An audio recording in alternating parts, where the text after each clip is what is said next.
আমার একটা সেকেন্ড ২০ কোটি বাঙালির জীবনের চেয়েও অনেক বেশি মূল্যবান। সামাজিক যোগাযোগ মাধ্যমে পরিচিত এক মুখ প্রবাসী শেফাতুল্লাহ ওরফে শেফুদা তার মৃত্যু হয়েছে এমন একটি খবর ছড়িয়ে পড়েছে সামাজিক যোগাযোগ মাধ্যমে।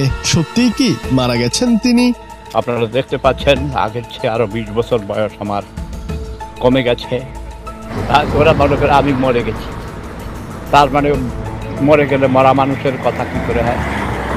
তখন বলবে এগুলো মিথ্যা, শেফুদা তো নেই, শেফুদা তো অনেক আগেই মরে গেছেন। হাজারবার আমাকে মেরে ফেলেছে, নাকে তুলা দিয়েছে, তাই না?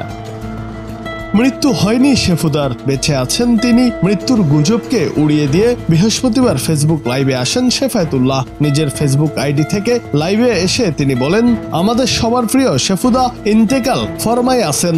একেবারে খাঁটি অপূর্ব সুন্দর ইসলামিক ভাষা। এই ধরনের মিথ্যা প্রপাগান্ডা ছড়িয়ে কিছু ফেসবুক ইউটিউবার অনেক টাকা কামিয়েছেন।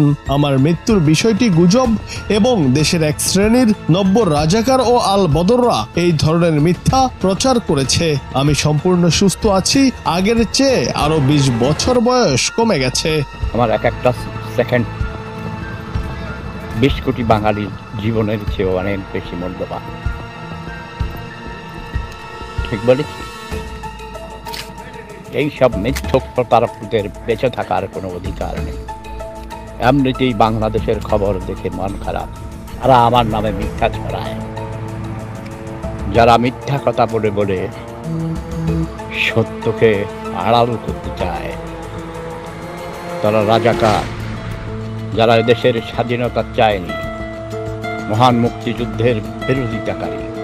শেফুদা চাঁদপুরের শাহরাস্তি উপজেলার সূচিপাড়া উত্তর ইউনিয়নের ৭ নম্বর ওয়ার্ড চেড়িয়াড়া গ্রামের মৃত হাজী আলী আকবরের ছেলে। বৃহস্পতিবার তার চাচাতো ভাই আবু সালেহ মোহাম্মদ সেলিম বলেন, আজ আমার সঙ্গে তার কথা হয়নি, তবে বিকেলে তার ফুফাতো ভাই ইরানের সাথে কথা হয়েছে মোবাইলে। শেফুদা তাকে বলেছেন, গুজব ছড়িয়েছে জেনেই ফোন দিয়েছেন। পরে দুজনে কুশল বিনিময় করেন।